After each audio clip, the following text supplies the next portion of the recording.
समय की बात है। एक पेड़ पर बिल में एक सांप रहता था। वो मेंढक, बतख और पंछियों को खाता था।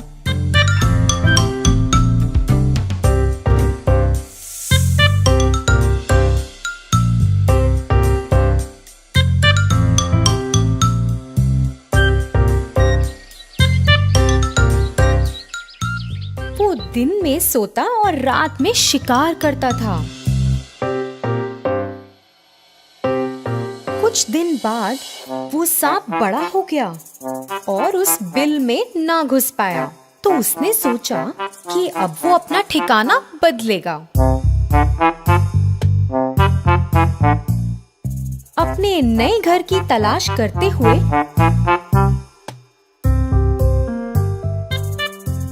उसे एक बरगद के पेड़ पर एक बड़ा सा बिल दिखा। उस पेड़ के नीचे चींटियों की पहाड़ी थी।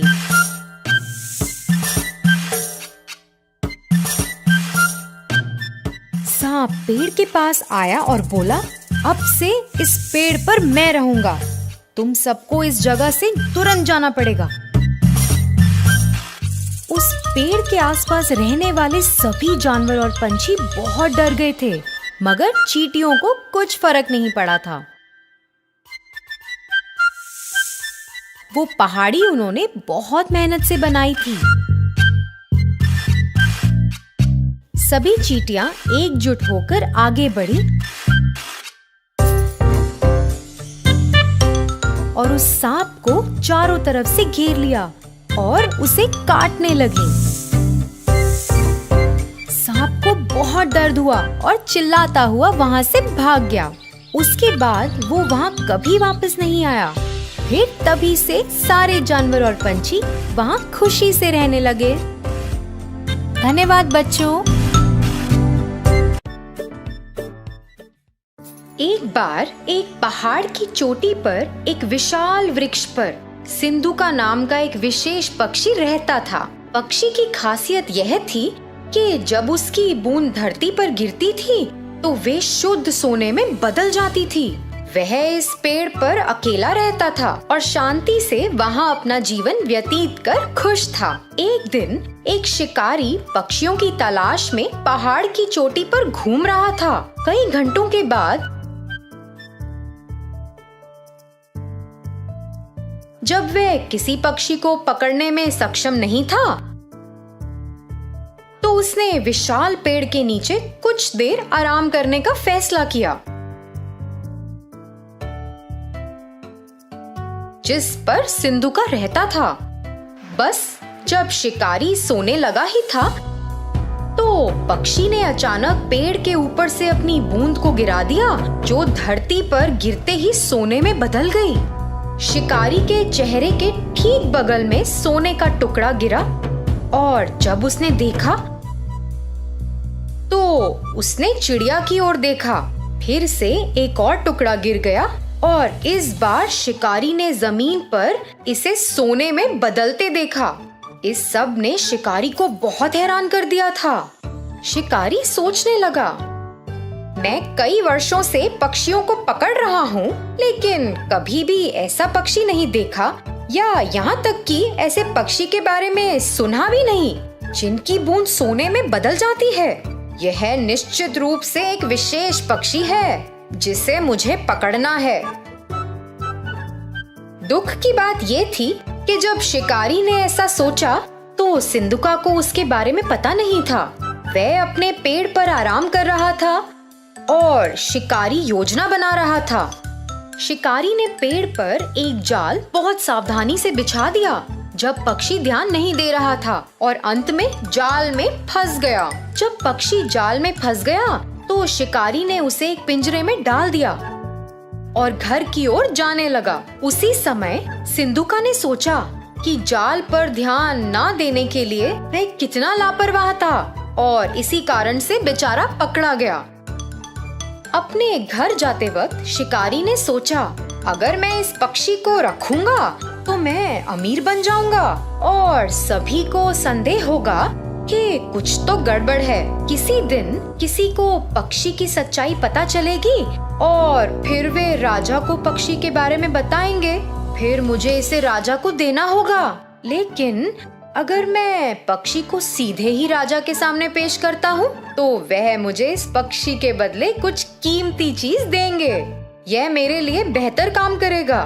मैं अपना शेष जीवन राजा की दी गई वस्तु के सहारे जी सकता हूँ। योजना के अनुसार वह सीधे राजा के महल में गया और राजा को सारी बात बताई। उसने राजा को पक्षी दिखाया और राजा एक ऐसे विशेष पक्षी को देखकर बहुत खुश हुआ जिसकी बूंद सोने में बदल जाती है। उसने अपने नौकर को बुलाया।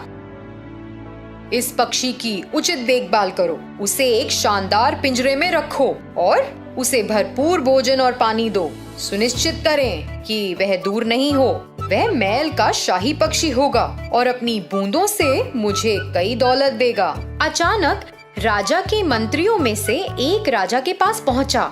राजा जी, एक पक्षी की बूंदें सोने में कैसे बदल सकती हैं? ये तो असंभव है। आप इस राह चलते शिकारी पर कैसे भरोसा कर सकते हैं जिसे कोई ज्ञान नहीं है? मैं आपसे अनुरोध करता हूँ कि आप पिंजरे को खोलें और पक्षी को दूर जाने दें और इस शिकारी को ऐसी झूठी जानकारी देने के लिए दंडित करें। राजा ने अपने विश्वसनीय और बुद्धिमान मंत्री के शब्दों पर विचार किया और यह सच था।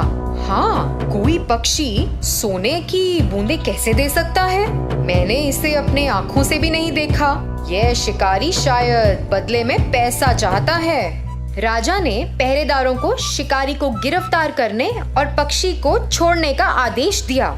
जैसे ही पक्षी मुक्त हुआ, वह उड़कर पास के एक दरवाजे के शीर्ष पर पहुंच गया और वहां बैठ गया। अचानक उसने अपनी बूंदों को गिराया जो सोने में बदल गईं। राजा और उनके मंत्रियों सहित सभी ने यह देखा और चौंक गए।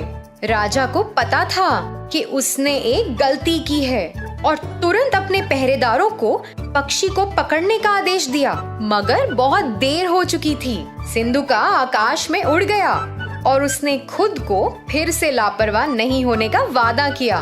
उसने दूसरे पहाड़ पर एक नए स्थान के लिए उड़ान भरी जहां कोई भी उसे फिर से पकड़ ना पाए। तो बच्चों, इस कहानी से हमें क्या शिक्षा मिलती है कि चाहे कुछ कितना भी असंभव लगे, हमें उसकी पूरी तरह जांच करनी चाहिए। धन्यवाद। सोने का ढेर। एक बार था एक किसान वीर नाम का।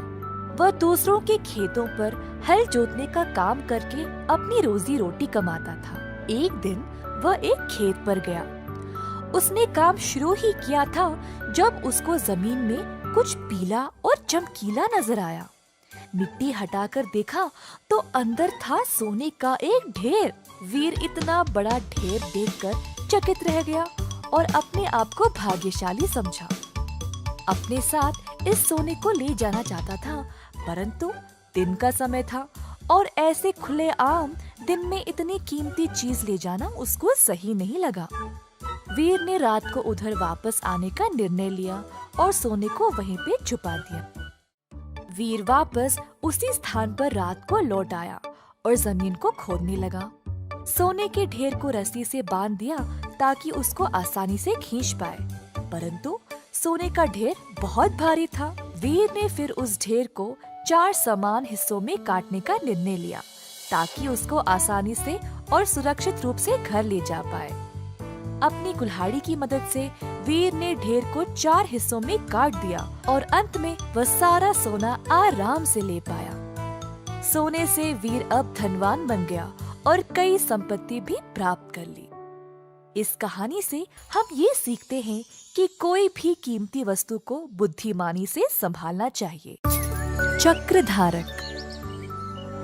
एक दिन 4 ब्राह्मण वन के भीतर चल रहे थे। कुछ देर उनको एक आश्रम नजर आया। उस आश्रम में रहते थे योगी भैरवानंदा। चारों ब्राह्मण उस आश्रम की ओर गए। योगी जी बाहर निकलकर पूछे, कौन हो तुम लोग और यहाँ क्यों आए हो? गुरुजी, हमने आपकी अनोखी शक्तियों के बारे में सुना है। आपसे मिलकर हम धन्य हुए। क्या आप हमें भी अपने चमत्कार दिखाएंगे? ये ब्राह्मण अच्छे इरादे से यहाँ आए हैं। मुझे इनकी सहायता करनी चाहिए। योगी जी आश्रम के अंदर गए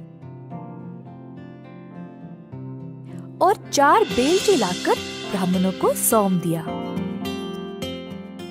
ये बेलचे ले जाओ।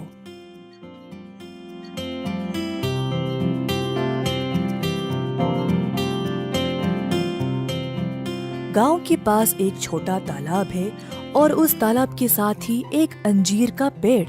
उस पेड़ के पास जो लाल मिट्टी है उसे खोदो और अपना भाग्य आजमाओ। ब्राह्मणों बेलचे लेकर उसी स्थान पर आ पहुँचे।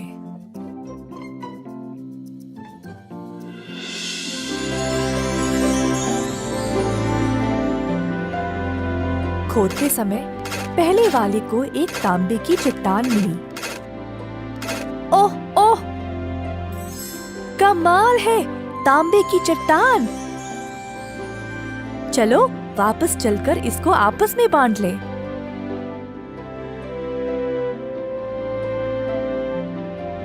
अरे नहीं, हमें सोना चाहिए और जब तक ना मिले खोदते रहेंगे। तुम चाहो तो वापस जा सकते हो। पहला ब्राह्मण संतुष्ट था तो वो वापस चला गया।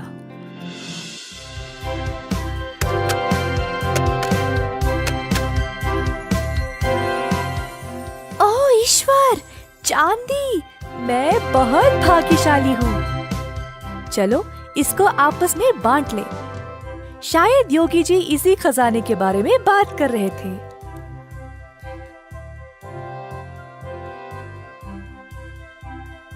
हमको अभी सोना नहीं मिला, हम कोशिश करते रहेंगे। तुम चाहो तो जा सकते हो। दूसरा ब्राह्मण अपनी प्राप्ति से प्रसन्न था और वहाँ से चला गया।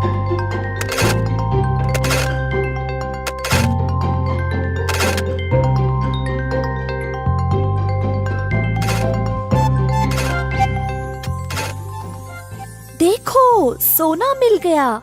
चलो इसको भोरी में भर के ले जाएं।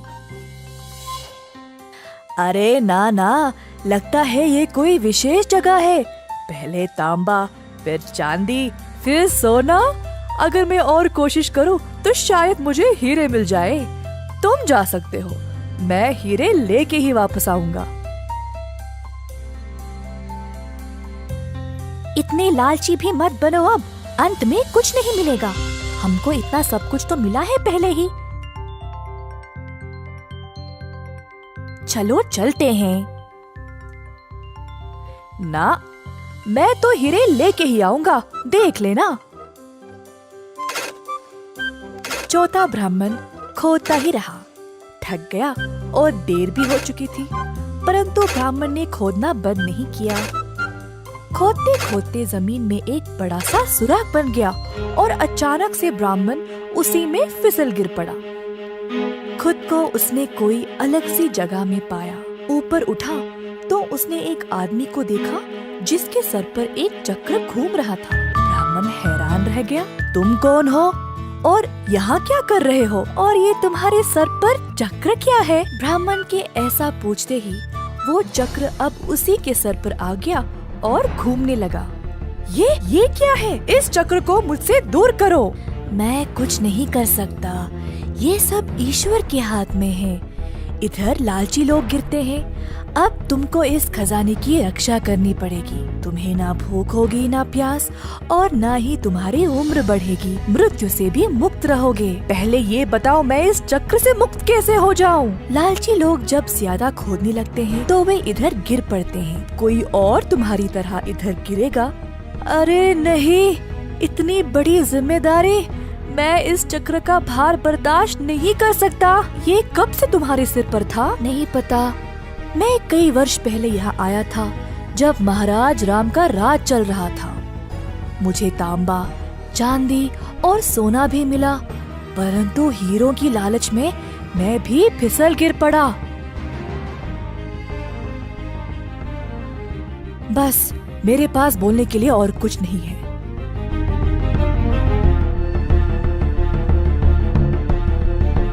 ऐसा बोलकर साधक उसी सुराग से बाहर निकल गया। जब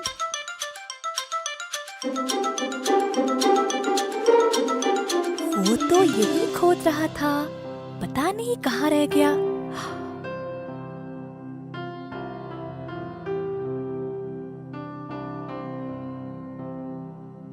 ओ सुनिए, मेरा मित्र यहाँ पर मेरे साथ ही खोद रहा था। क्या आपने उसको कहीं देखा है?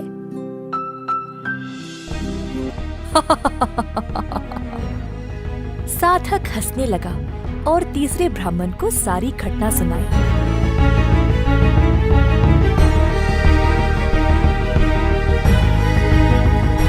ब्राह्मण मजबूर और निराश होकर अब घर वापस लौट गया। तांबा, चांदी और सोना मिलने के बाद भी तुम रुके नहीं। अगर हमारे साथ ही वापस लौट जाते तो ये सब नहीं होता। मुझे माफ कर दो दोस्त, अब मैं तुम्हारी कोई सहायता नहीं कर सकता।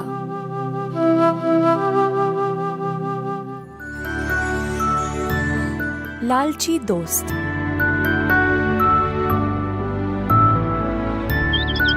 एक गांव में रहते थे 3 दोस्त, बिल्लू, नीलू और पिंकू। तीनों की दोस्ती बड़ी पक्की थी।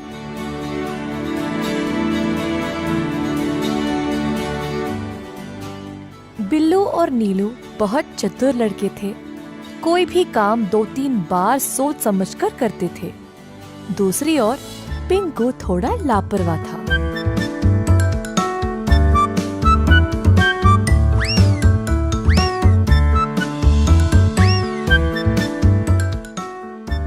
एक बार पिंकू बिल्लू और नीलू के पास आकर बोला, ओ बिल्लू नीलू, आज हमें आम के खेत में जाना था ना, भूल गए? अरे हाँ, मैं तो भूल ही गया, लेकिन उस खेत तक पहुंचने के लिए वन को पार कर जाना है ना। अरे केवल वही नहीं, वहाँ पे बहुत सारे जंगली जानवर भी है। नहीं भाई नहीं, मैं नहीं आ सकता, मुझे डर लगेगा। अरे यार, वहाँ कोई जंगली जानवर नहीं है, लोग हर रोज उसी रास्ते से आते जाते हैं। चलो ना, चलते हैं। पिंकू, लेकिन मैंने अपने माँ बापू को नहीं बताया। जब तक हम वापस आएंगे शाम हो जाएगी, हम कभी और जाएंगे। ओफो, क्या तुम सब कुछ माँ बाबू को बोल के करते हो क्या? अगर तुम उनसे पूछोगे तो वे तुम्हें अनुमति नहीं देंगे। चलो हम जल्दी चलते हैं। ठीक है, परंतु अगर कुछ भी गड़बड़ हुआ तो हमें एक दूसरे की सहायता करनी पड़ेगी। किसी को भी पीछा नहीं छोड़ेंगे, ठीक है ना? अच्छा, ठीक है, अब चलो तो सही। तीनों दोस्त वन के भीतर चल पड़े। लेकिन सबको डर लगी थी, क्योंकि बचपन से वे सब एक भयानक जानवर की कहानी सुनते आए हैं जो इसी वन में रहा करता था। थोड़ा आगे चलते ही अचानक से उनको एक तेज आवाज सुनाई दी। तीनों झट से रुक गए और आसपास देखने लगे कि ये आवाज आई कहाँ से। अचानक से मुड़कर देखा तो उनके पीछे था एक बड़ा सा भालू। तीनों भयभीत होकर वहाँ से भागने लगे और एक पेड़ के पीछे छुप गए। हे भगवान, भालू आ गया, अब क्या करें? बिल्लू, नीलू, इस पेड़ को चढ़ने में मेरी सहायता करो। ऊपर जाने के बाद मैं तुम दोनों को खींच लूंगा। जैसा पिंकू ने कहा वैसे ही बाकी दोनों ने किया। पिंकू, अब तुम अपना हाथ दो। अरे, अपना हाथ क्यों नहीं दे रहे हो? जल्दी, भालू आ रहा है, जल्दी करो। वैसे यहाँ एक ही बैठ सकता है, तुम लोग कहाँ बैठोगे? बिल्लू और नीलू को पिंकू के ऐसा बोलने पर समझ ही नहीं आया। भालू और पास आने लगा। मेरे दोस्त नीलू, अगर हम जमीन पर पड़कर मरने का नाटक करें तो भालू शायद हमें कुछ नहीं करेगा। हाँ बिल्लू, अब यही करेंगे। दोनों लड़के जमीन पर पड़ गए और हिले बिना मरने का नाटक किया। भालू लड़कों के पास आया और उनको सूंघने लगा।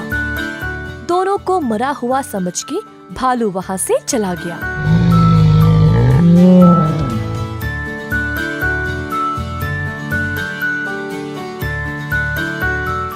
अरे वाह, तुम दोनों ने अच्छे से भालू से छुटकारा पा लिया। बड़े भाग्यशाली हो कि भालू ने तुम लोगों को खाया नहीं। हाँ, बाल बाल बच गए। लेकिन नीलू, भालू तुम्हारे बहुत पास आया था ना? उसने तुमसे कुछ कहा क्या? हाँ, उसने बोला कि तुम जैसों से दोस्ती कभी नहीं करना। मैं तुमसे अब कभी बात नहीं करूँगा। पहले तुम मुझे नीचे उतारने में मदद करो। नहीं पिंकू, भालू ने बोला कि तुम जैसों की सहायता करने में कोई लाभ नहीं। हाँ, तुम वहीं बैठना, अब हम गांव वापस जा रहे हैं। दोनों बहुत निराश और गुस्सा होकर वहाँ से चले गए। पिंकू अकेले पेड़ के ऊपर बैठकर बस उनको देखता रहा। एक समय की बात है जब एक छोटे से गांव में रहता था एक किसान धर्मपाल नामक। धर्मपाल खेती बाड़ी करके खुद फसल उगाता था। उसके पास कुछ पशु भी थे, जैसे मुर्गी, सूअर, बकरा और एक बड़ी सी गाय जिसको वो बहुत ज्यादा पसंद करता था। गाय से उसको काफी प्यार था क्योंकि वह हर रोज बहुत सारा दूध देती थी। धर्मपाल की कमाई ज्यादातर गाय के दूध से ही मिलती थी, तो वो चाहता था कि गाय हमेशा स्वस्थ रहे। एक दिन जब धर्मपाल खेत में काम कर रहा था, उसका बेटा रोते हुए उसके पास आया।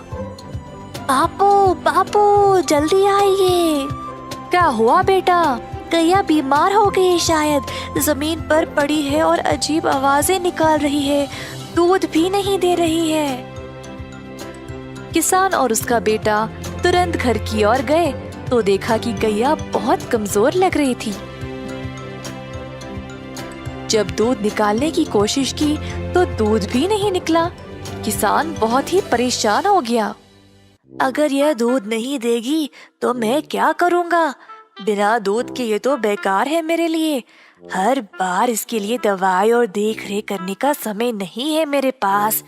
कुछ न कुछ करके इससे छुटकारा ही पाना पड़ेगा। किसान को लगा कि अब गाय ठीक नहीं हो पाएगी, तो उसको खड़ा करके वन की ओर चलाते गया। गाय ने बहुत दूध दिया और अब वह उसके लिए बेकार हो चुकी थी। जंगल के भीतर पहुंचने के बाद किसान ने गाय को खुला छोड़ दिया और वहां से चला गया। बेचारी गैया अकेले और असहाय खड़ी रही। थोड़ी देर बाद गाय जंगल से डरने लगी और वहां से निकलने का रास्ता ढूंढने लगी। अपनी हिम्मत जुटाकर चलने लगी। बहुत देर बाद आखिरकार वह खुली जगह पर पहुंच गई, पर उसको पता ही नहीं था कि वह कहाँ आ गई। अचानक से उसने एक छोटा सा घर देखा और जल्दी उसकी ओर चलने लगी। घर तक पहुंचते ही वह थकावट से बेहोश गिर पड़ी दरवाजे के पास। यह एक गरीब आदमी मधु का घर था।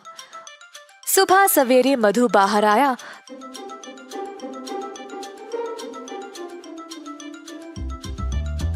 तो उसने गैया को अपने दरवाजे पर देखा।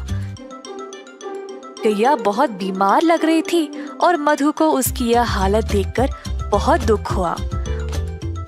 उसने अपनी पत्नी को बुलाया मदद के लिए।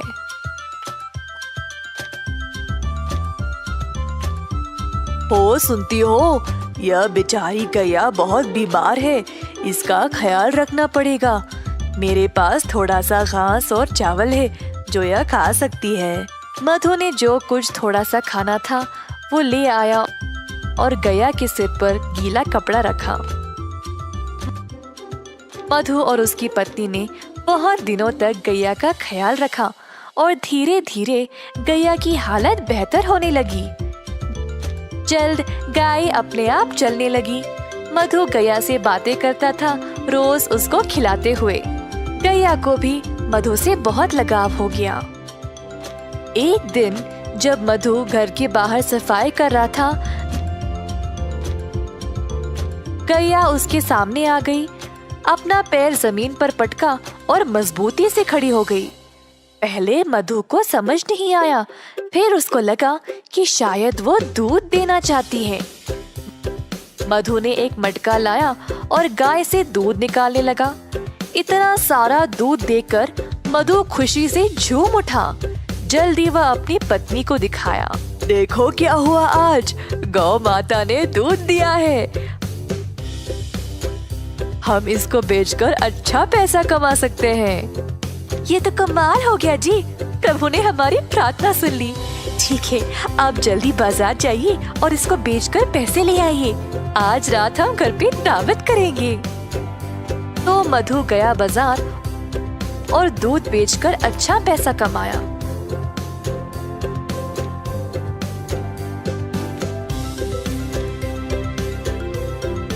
उसने भगवान को धन्यवाद किया उसको गैया देने के लिए। मधु दूध बेचने लगा और जल्द अपने शुद्ध दूध के लिए मशहूर बन गया। गांव वालों को अब केवल उसी का दूध चाहिए था, जिसके लिए अच्छी रकम भी दिया करते थे।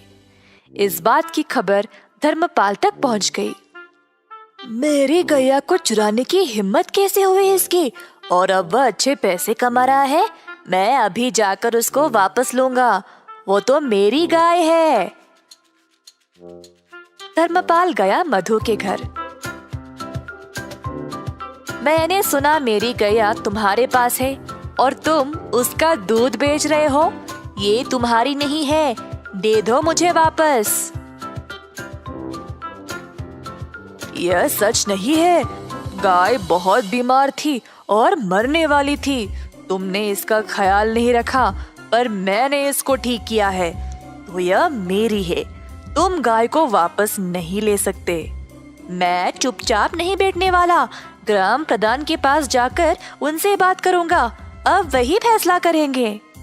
तो दोनों आदमी ग्राम प्रधान के पास जाकर अपनी समस्या सुनाई। तो यह है तुम लोगों की समस्या। यह तो बहुत आसान है, मैं हल कर दूंगा, चिंता ना करो। धर्मपाल को लगा अब वह जीत ही गया। उसको पता था कि वही गाय का असली मालिक है, तो बस उसी का नाम सुनने का इंतजार करता खड़ा रहा। तुम दोनों गाय के दाएं और बाएं खड़े हो जाओ। तो दोनों इसी प्रकार गाय के आजू बाजू में खड़े हो गए। कुछ देर तक सब चुपचाप थे। अचानक से गाय अपनी जगह से हिली और मधु के पास आकर खड़ी हो गई। अतः ग्राम प्रधान ने यह निर्णय लिया कि गाय मधु की ही है, क्योंकि उसी ने उसको प्यार दिया और उसको अच्छे से ख्याल रखा। अब गैया ने अपना मालिक खुद चुना है, तो मैं इसकी इच्छा टाल नहीं सकता। मधु, ले जाओ अपनी गाय को। मधु बहुत खुश हो गया और गैया को अपने घर ले चला। धर्मपाल निराश होकर पछताने लगा कि उसने गैया को पहले जाने ही क्यों दिया था।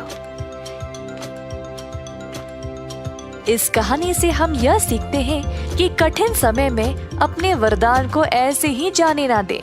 आपके पास जो है उसको हमेशा महत्व दें।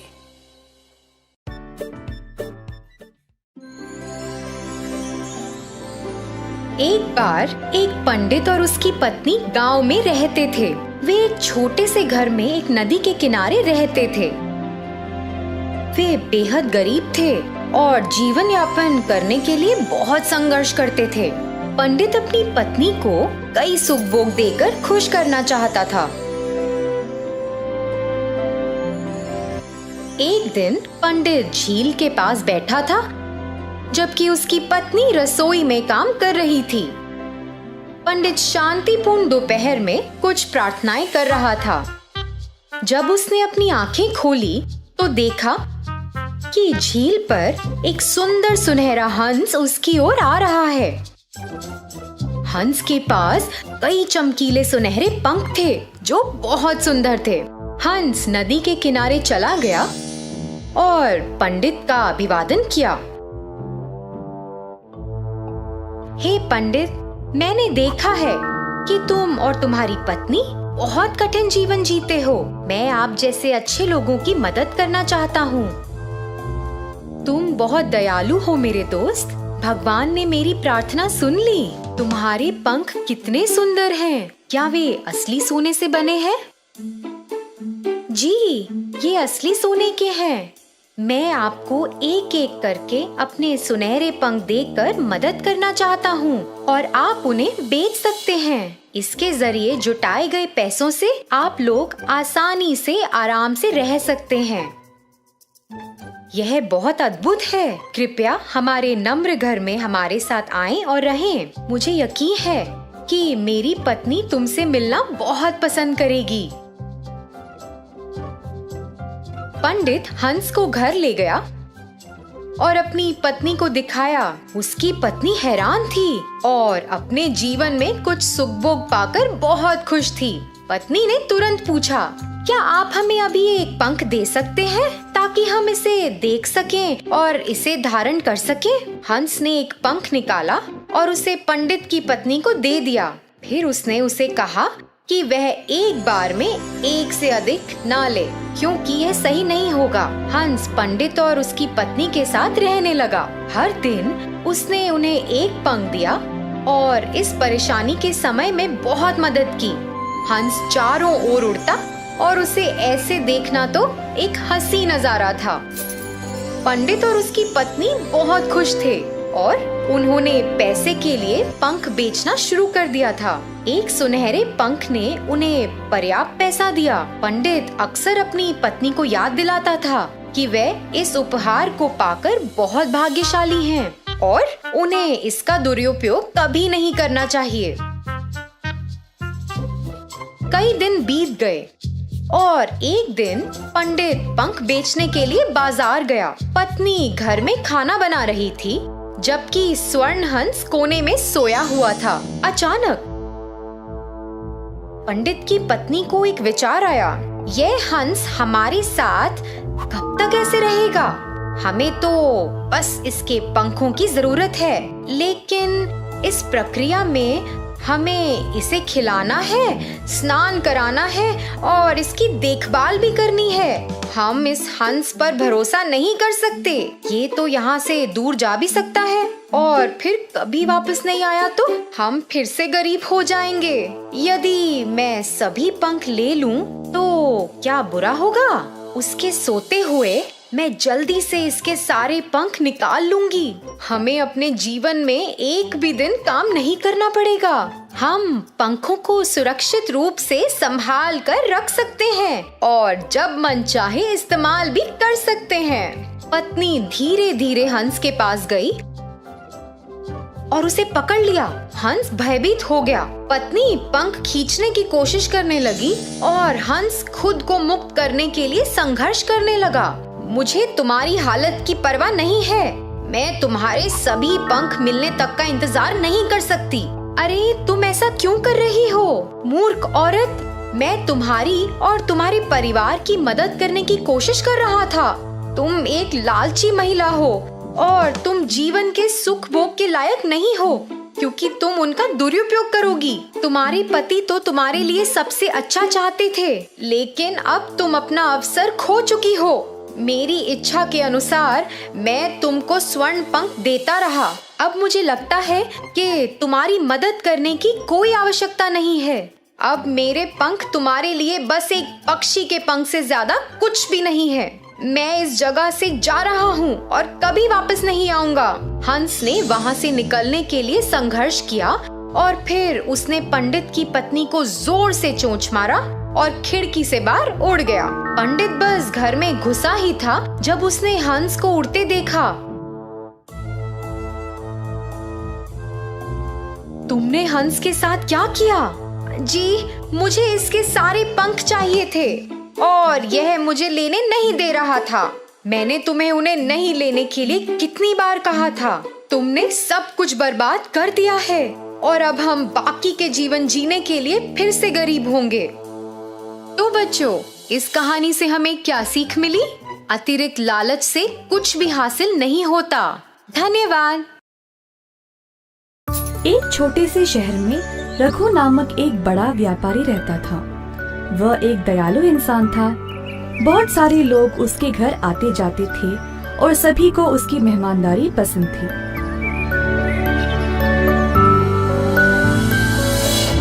लेकिन एक दिन उसने अपना धन एक व्यापार में लगाया जिसका नुकसान हो गया, जिसकी वजह से रघु ने अपना सारा धन दौलत खो दिया।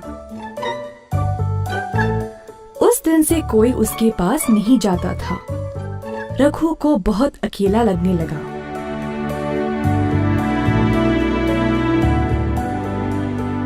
पैसों के बिना मेरा कोई महत्व है ही नहीं, ऐसे कैसे जीऊं मैं? ऐसा सोचते सोचते रघु गहरी नींद में सो गया। उसने तब एक बहुत अच्छा सपना देखा। सपने में एक साधु ने उससे बोला, ओ रघु, तुम बहुत ही अच्छे इंसान हो, मैं तुम्हारी सहायता करूंगा। कल मैं तुम्हारे घर आऊंगा, फिर मेरे सिर को तुम एक लकड़ी से छूना और मैं सोने में बदल जाऊंगा। उस सोने का उपयोग करके अपनी परेशानियों से निकल जाओ।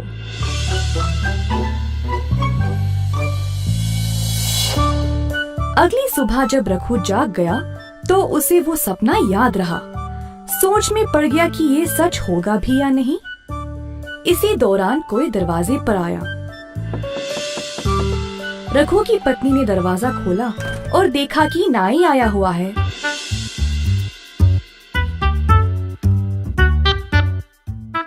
नाई अपने काम पे लग गया और रघु निराश होकर बैठा रहा। फिर से किसी ने दरवाजा खटखटाया।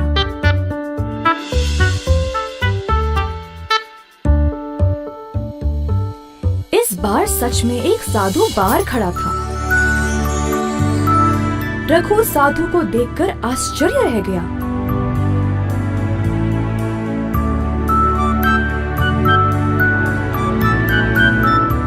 जल्दी से वो लकड़ी ले आया और साधु के सर को उससे छुआ। रघु को विश्वास ही नहीं हुआ कि साधु सच में सोने के रूप में बदल गया। नाई भी ये देखकर अचरज रह गया। रघु ने थोड़ा सा सोना नाई को भेंट में दिया और बोला कि जो कुछ हुआ वह किसी को इस बारे में नहीं बताए। नाई इस बात से सहमत होकर वहाँ से खुशी खुशी सोना लेकर चला गया। कुछ देर बाद वह सोचने लगा, अच्छा, तो इन साधुओं के सिर पर लकड़ी से मारने से ये सोने में बदल जाते हैं।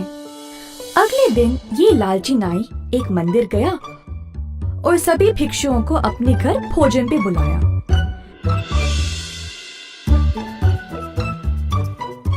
जब साधु उसके घर पहुंचे तो नाई ने सबको एक कमरे में बंद कर दिया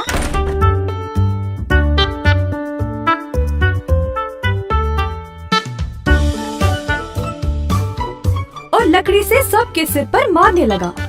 बेचारे भिक्षुओं को बहुत जोर की चोट लगी। जैसे तैसे करके सभी वहाँ से भाग गए और महाराज के पास चले गए नाई की शिकायत करने के लिए। महाराज ने सारी घटना सुनी और तुरंत नाई को महल पर आने का आदेश दिया।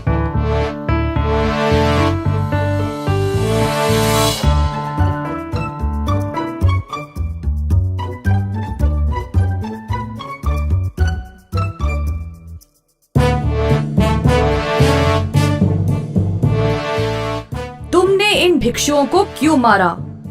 पूछा महाराज ने। जो कुछ नाई ने रघु के घर पर देखा उसने सब कुछ बताया। फिर महाराज ने रघु को भी उधर बुलाया और उससे भी यही सवाल किया। प्रणाम महाराज। जी हाँ, ये सच है कि वो साधु सोने में बदल गया, परंतु मैंने उसके सिर पर मारा नहीं। लगता है इस नाई को पूरी कहानी पता ही नहीं। रघु ने महाराज को सब कुछ बताया और उसके वो सपने के बारे में भी। आखिरकार महाराज को सब समझ आ गया और उस लालची नाई को उसके कर्मों के लिए बंदी बना लिया।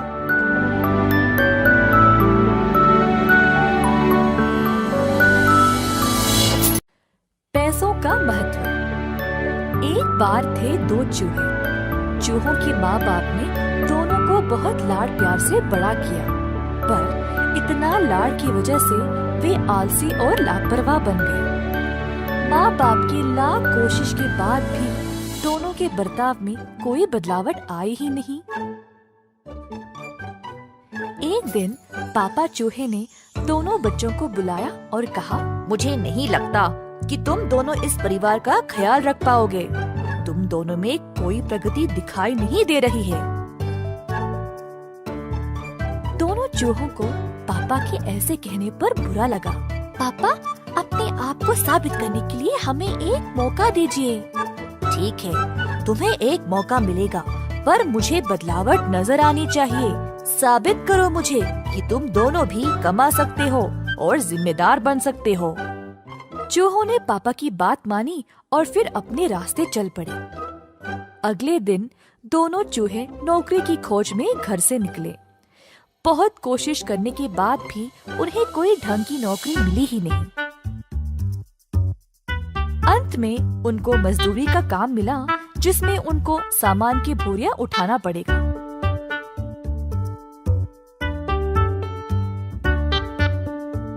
दिन भर मजदूरी करके अपनी पगार लेकर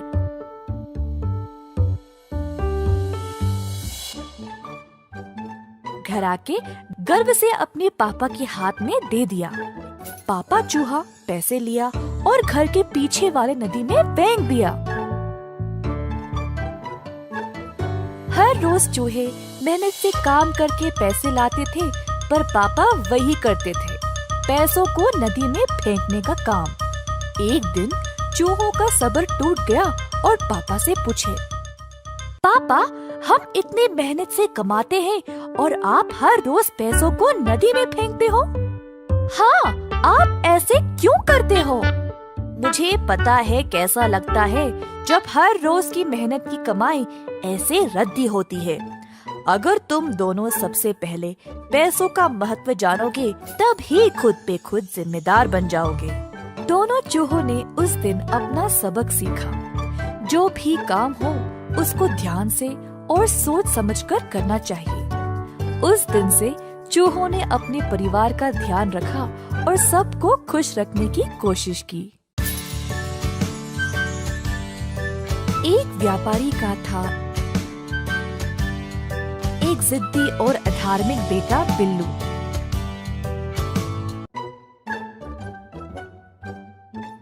बिल्लू के माँ बाप उसको देखकर दुखी होते थे कि ये कितना लापरवाह है।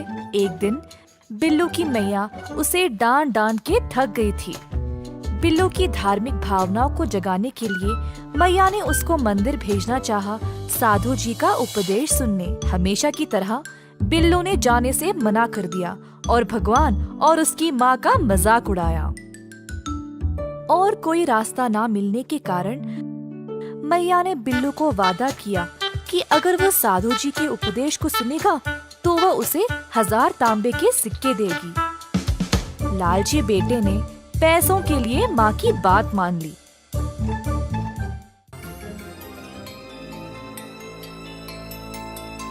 प्रवचन के दौरान बिल्लू मंदिर में बैठा रहा। वह प्रवचन के खत्म होने का इंतजार कर नहीं पाया ताकि वह घर जाकर 1000 तांबे के सिक्के ले ले। साधु जी की शिक्षा सुनने के बजाय बिल्लू आराम से सो गया। अगली सुबह बिल्लू घर वापस आया और अपनी मैया से वो 1000 सिक्के ले लिए।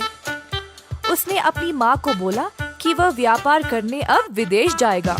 मैया ने उससे ना जाने की भीख मांगी, परंतु बिल्लू ने कुछ नहीं सुना। उस रात बिल्लू ने अपना सामान बांधा और जल यात्रा के लिए निकल पड़ा।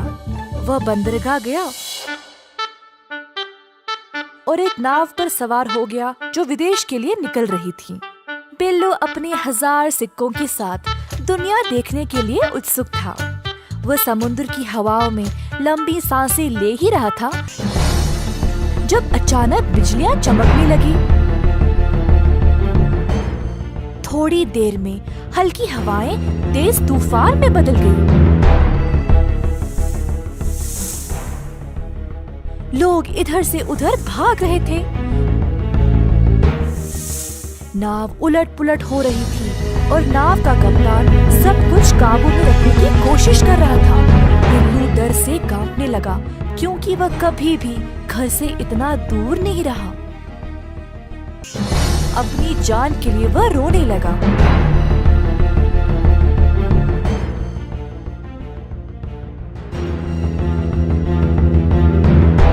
आखिरकार एक लंबी भयानक रात के बाद तूफान गुजर गया, पर नाव बर्बाद हो चुका था। जैसे तैसे करके बिल्लू समुद्र तट तक तैरते हुए आ गया। खुद को रेत पर घसीटते हुए खांसने लगा। जब उसने अपने चारों ओर देखा तो उसे एहसास हुआ कि वह एक द्वीप पर था। उसे अपने इर्द गिर्द एक भी मनुष्य नजर नहीं आया। बिल्लू गला फाड़कर आंसू बहाने लगा। अगर अपनी मैया की बात मानी होती तो आज वह इस परिस्थिति में फंसा नहीं होता। बिल्लू को अपनी अवज्ञा और लालच का भारी रकम देना पड़ा। बाकी चीजों के साथ साथ अपने 1000 तांबे के सिक्कों को भी खो डाला। किसान और लालची बेटा। एक बार रहता था एक गरीब किसान। वह बहुत परिश्रमी था, पर इतना मेहनत करने के बावजूद भी उसकी खेत में कोई फसल नहीं थी।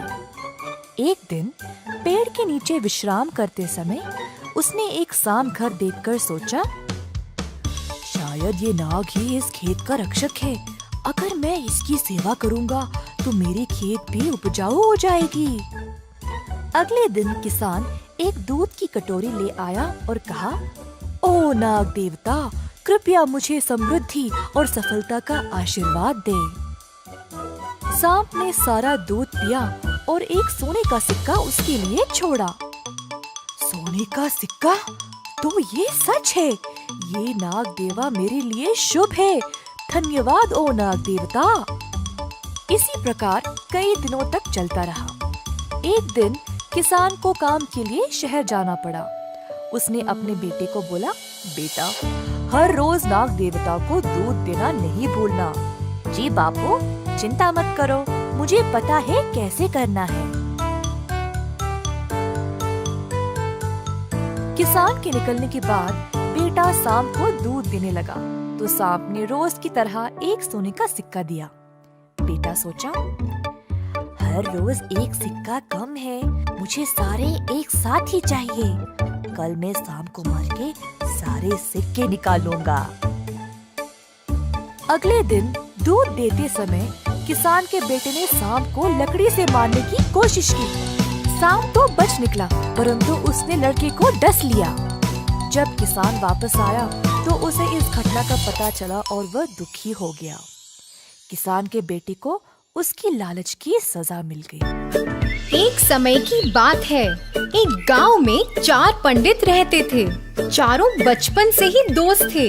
किताबें पढ़ के उन्होंने खूब ज्ञान प्राप्त भी कर लिया था। मगर उन चारों में एक पंडित था जिसे कभी भी किताबों का शौक ना था। भाइयों, मुझे लगता है हमें अपने इस ज्ञान का सही उपयोग करना चाहिए। हमें शहर जाना चाहिए जिससे हम पैसा कमा सकें। हाँ, ये बहुत अच्छा सुझाव है, पर हमें हमारे साथ विट्ठल को लेकर नहीं जाना चाहिए। अगर वो हमारे साथ आया तो हमें कोई लाभ नहीं होगा। हाँ, एकदम सही बात बोले हो। अरे, तुम ऐसे कैसे सोच सकते हो? हम शुरू से ही साथ में रहे हैं। एक थोड़ा हिस्सा तो हम उसे दे ही सकते हैं। हाँ, ठीक है।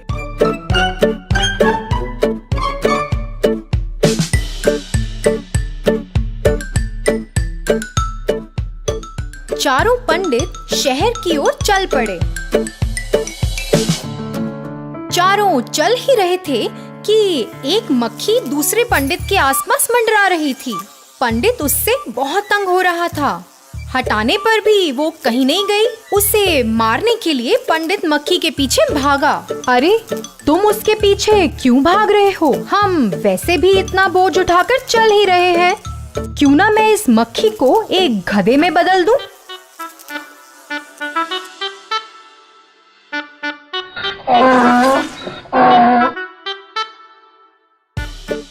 हाँ हाँ, हम अपना सामान गधे पे चढ़ाकर आराम से यात्रा कर सकते हैं। एक गधा इतना बोझ नहीं उठा पाएगा, तो आप अपना सामान मुझे दे सकते हो। अगर तुम इतना बोझ उठाओगे तो सब लोग हमारे बारे में क्या सोचेंगे? नहीं नहीं, ये सही बात नहीं है। तुम्हें हमारे साथ लाने का हमारा सुझाव था, तो जैसा हम बोलेंगे तुम्हें मानना पड़ेगा। इस गधे को मैं एक बलवान जानवर में तब्दील कर दूंगा, एक बाघ में। क्या एक बाघ में तब्दील करोगे? नहीं नहीं, ये सही नहीं है। एक बाघ तो हमारे लिए एक बहुत बड़ी मुसीबत बन जाएगा। तुम मूर्ख हो, तुम्हें क्या पता? हम जैसा बोलेंगे भाग वैसा ही करेगा। तुम बीच में मत पड़ो। तुम विट्ठल की मत सुनो, उसे इस बारे में कोई ज्ञान नहीं है। हाँ, हमने वैसे भी बहुत समय बर्बाद कर लिया है।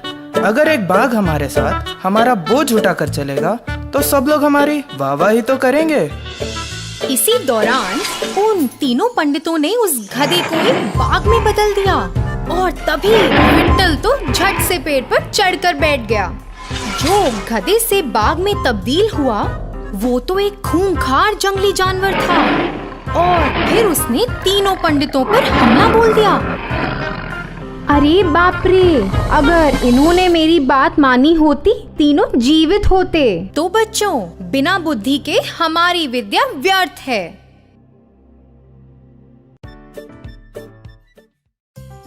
एक जमाने में एक शहर में रहते थे एक डॉक्टर।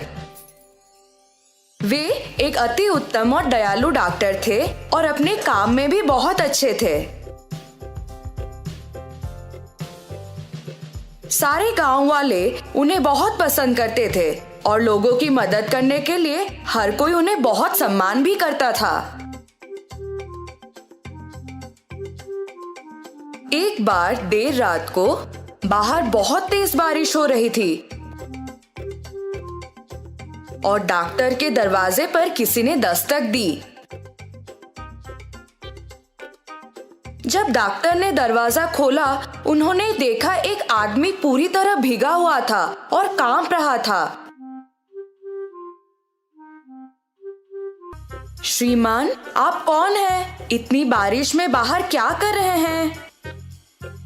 कृपया मेरी मदद करें। मेरा घर यहाँ से बहुत दूर है और मैं बहुत बीमार महसूस कर रहा हूँ। मैं बहुत कमजोर हो गया हूँ।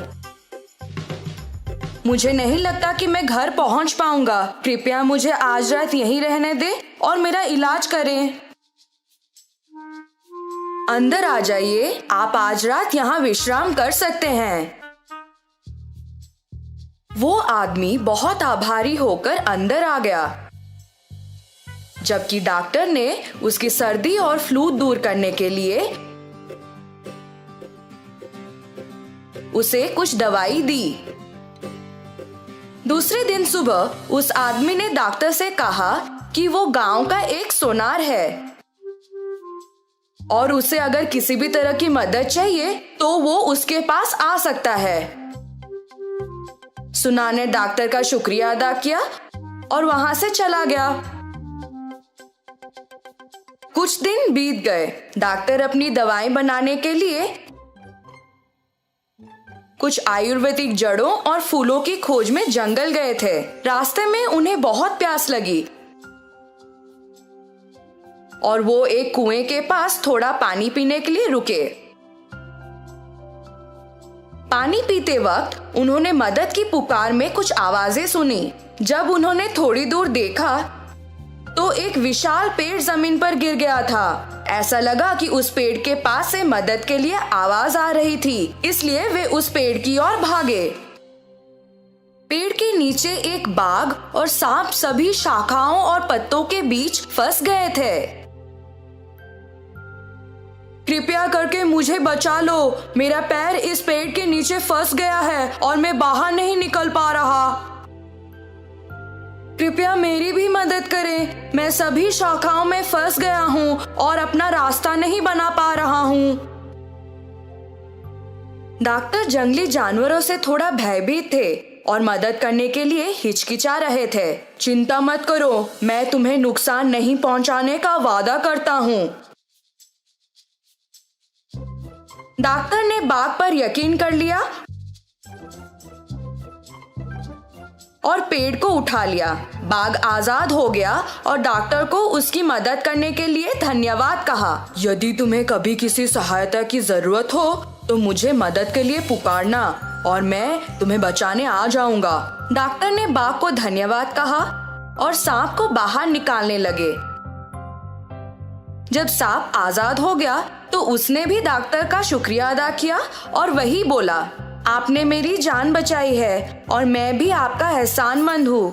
यदि आपको कभी किसी सहायता की जरूरत हो तो मुझे बुलाएं और मैं आपकी मदद करने आ जाऊंगा। बाघ और सांप चले गए और डॉक्टर वापस घर आ गए।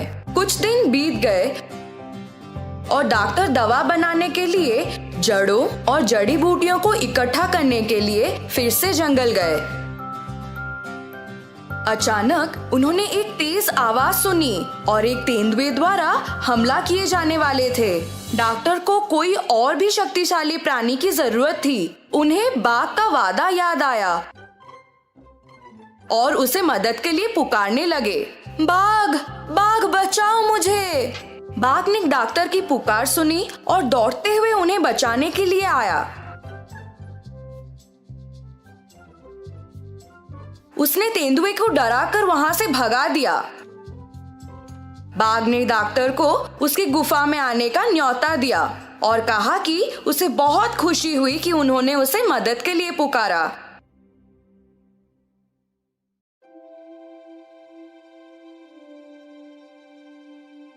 उसने डॉक्टर को कुछ सोना भी दिया जो उसे जंगल में मिला था और उसके साथ व्यापार करने के लिए कहा। जैसे ही डॉक्टर बाघ के गुफा से निकले, उन्हें सोनार के वादे के बारे में याद आया और वो गांव चले गए।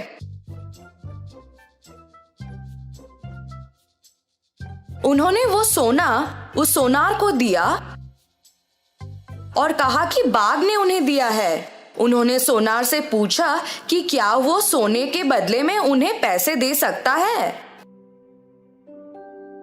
सोनार ने वो सोना पहचान लिया कि वो सोना राजा के बेटे का था। राजकुमार एक दिन शिकार करने निकले थे पर कभी वापस नहीं आए। सोनार को तब राजा की घोषणा याद आई, जो भी राजकुमार या सोना को खोज पाएगा या वापस ले आएगा उसे खजाने से पुरस्कृत किया जाएगा। सोनार ने डॉक्टर को इंतजार करने को कहा, यह बोलकर कि वो सोने का गुण परखना चाहता है। उसी दौरान वो दुष्ट सोनार अपने घर के पीछे वाले रास्ते से निकल गया और राजा के पास गया उन्हें वो सोना दिखाने के लिए। उसने राजा को बोला कि एक आदमी के पास ये सोना था और शायद उसी ने राजकुमार को मारा होगा। राजा को बहुत गुस्सा आ गया और उन्होंने तुरंत डॉक्टर को सजा दी। जैसे ही डॉक्टर को जेल में डाला गया, वे चिल्लाने लगे, मुझसे कोई भूल नहीं हुई है। वो सोना मुझे मेरे दोस्त बाघ ने दिया था। सोना झूठ बोल रहा है। कृपया मुझे यहाँ से जाने दो। जब डॉक्टर जेल में कैद थे, तब एक चूहा उनके पास आया और उनसे बोलने लगा, मैं तुम्हारी मदद करना चाहता हूँ पर मैं ज्यादा कुछ नहीं कर सकता। किसी ऐसे को पुकारो जो वाकई में तुम्हारी मदद कर सके। शायद वे आ जाएं। डॉक्टर को तब सांप के बारे में याद आया और वे उसको पुकारने लगे, ओ सांप, कृपया आकर मेरी मदद करो। जब सांप आया, उन दोनों ने पूरी घटना के बारे में बात की। तब सांप को एक विचार आया कि वो रानी को डस लेगा। क्योंकि मैं एक अपूर्व और जहरीला सांप हूँ, इसलिए कोई अन्य डॉक्टर मेरे काटने का इलाज नहीं कर सकता है। मैं जाकर रानी को काट लेता हूँ। उसके बाद आप उनकी सहायता करने का प्रस्ताव दें। ये बोलकर कि एक डॉक्टर के रूप में आपके पास अच्छे कौशल हैं। आप राजा के रक्षक तक पहुँच सकते हैं और कह सकते हैं कि आप रानी को बचा सकते हैं। योजना को अच्छी तरह से निष्पादित किया गया।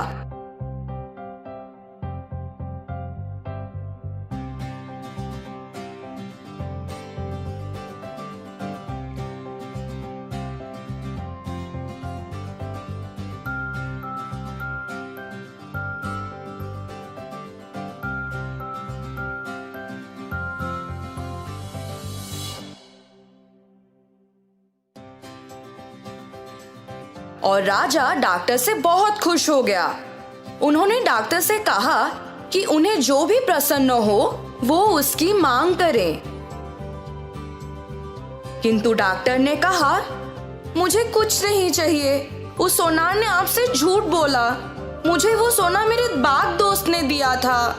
कृपया करके आप उस सोनार को सजा दें। राजा को बहुत गुस्सा आ गया और उन्होंने डॉक्टर को छोड़ दिया। किंतु उस सोनार को बंदी बना लिया। तो बच्चों, हमने क्या सीखा?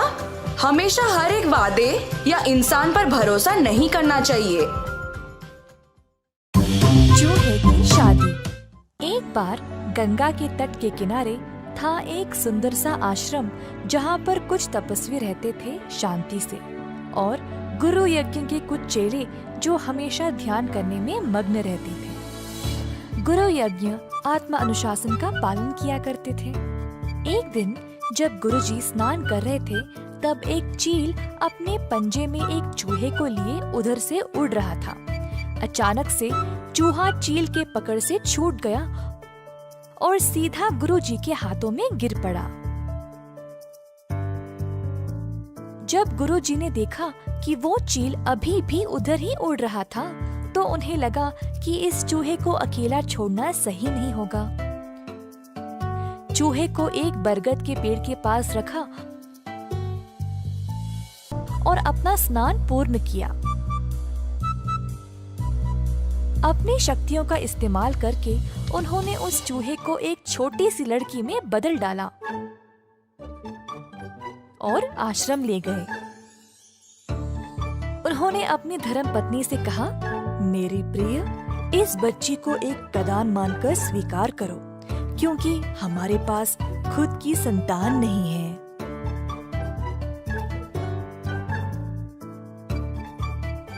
तो छोटी लड़की आश्रम में रहने लगी गुरुजी के ख्याल में।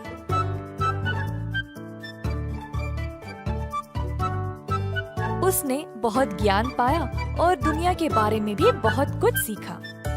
दोनों गुरुजी और उनकी पत्नी को अपनी अनोखी पुत्री पर गर्व था। एक दिन गुरुजी ने ध्यान दिया कि अब उनकी बेटी विवाह के लायक हो चुकी थी। अब क्योंकि वह खुद अनोखी थी, उनको लगा कि उसके लिए कोई अनोखा सहभागी चुनना चाहिए। अगली सुबह अपनी शक्तियों का उपयोग करके गुरुजी ने सूर्य भगवान को बुलाया और कहा, कृपया मेरी पुत्री से विवाह करें। अगर इसकी मर्जी है तो मेरी इच्छा है कि आप इसकी सहभागी बने। परंतु बेटी ने बोला, पिताजी, सूर्य भगवान तो पूरी दुनिया को रोशन करते हैं, पर वे बर्दाश्त के बाहर गर्म हैं और आग जैसे हैं। मुझे इनसे विवाह नहीं करनी। कृपया आप कोई और ढूंढे।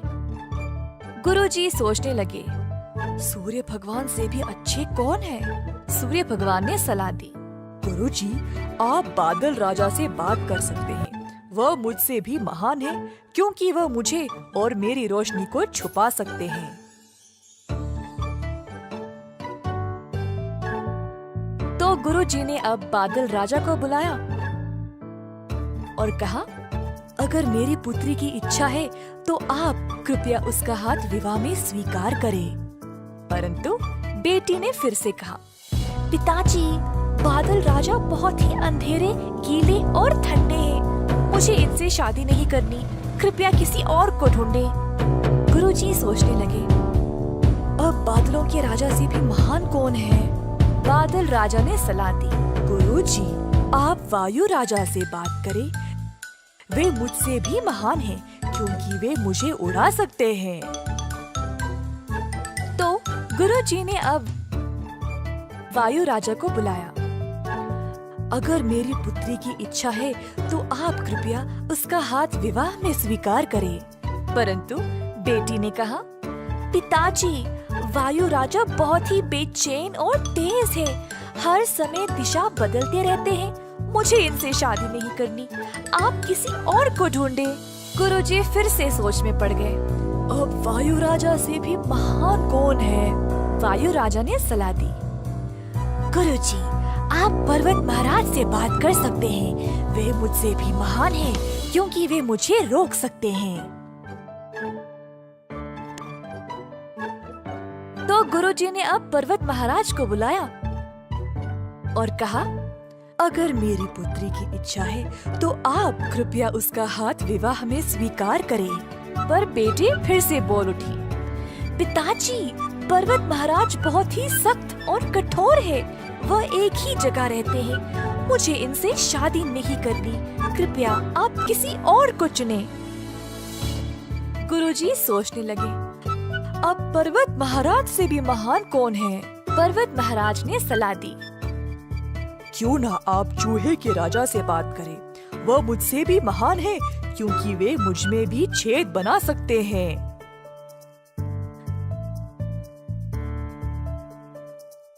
तो अब गुरुजी ने चूहा राजा को बुलाया और कहा, अगर मेरी पुत्री की इच्छा है तो आप कृपया उसका हाथ विवाह में स्वीकार करें।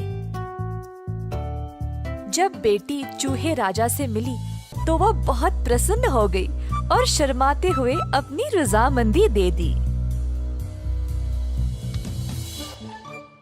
अब अंत में गुरुजी अपनी शक्तियों का उपयोग करके अपनी बेटी को वापस एक सुंदर चूही में बदल डाला,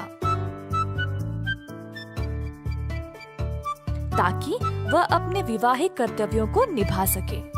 अंततः गुरुजी की बेटी का विवाह हो गया।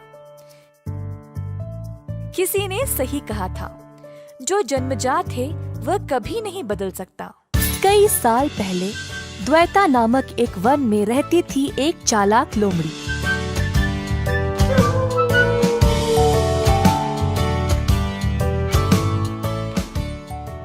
एक दिन तेज भूख के कारण लोमड़ी पूरे वन में खाना के लिए ढूंढ रही थी।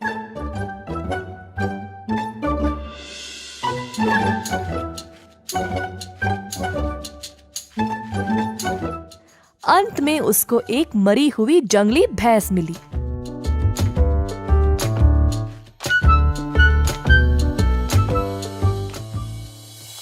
अरे वाह, आज तो बड़ा अच्छा ही दिन है। मैं इस भैंस को 10 दिन तक मजे से खा सकती हूँ। परंतु इसकी चमड़ी तो बहुत मोटी है, मैं उसको चीर नहीं पाऊंगी। अब क्या करूं? उसी समय उस रास्ते से एक शेर गुजर रहा था। शेर को देखते ही लोमड़ी बोली, मेरे प्रभु, आप सही समय पर आए हैं। आइए, हम दोनों इस जंगली भैंस का मांस साथ साथ खाएंगे। क्या तुम्हारा दिमाग खराब है? तुम्हें पता नहीं तुम किससे बात कर रही हो? मैं इस जंगल का राजा हूँ और मैं केवल खुद से किया गया शिकार का मांस खाता हूँ। तुम्हें इतना भी नहीं पता? ऐसा कहकर शेर वहाँ से चला गया। कुछ समय बाद वहाँ एक बाघ आया। लोमड़ी सोचने लगी, ओफो, अगर ये बाघ इधर आया तो सब कुछ खा जाएगा और मेरे लिए कुछ नहीं बचेगा। कुछ भी करके इसको यहाँ से भगाना पड़ेगा।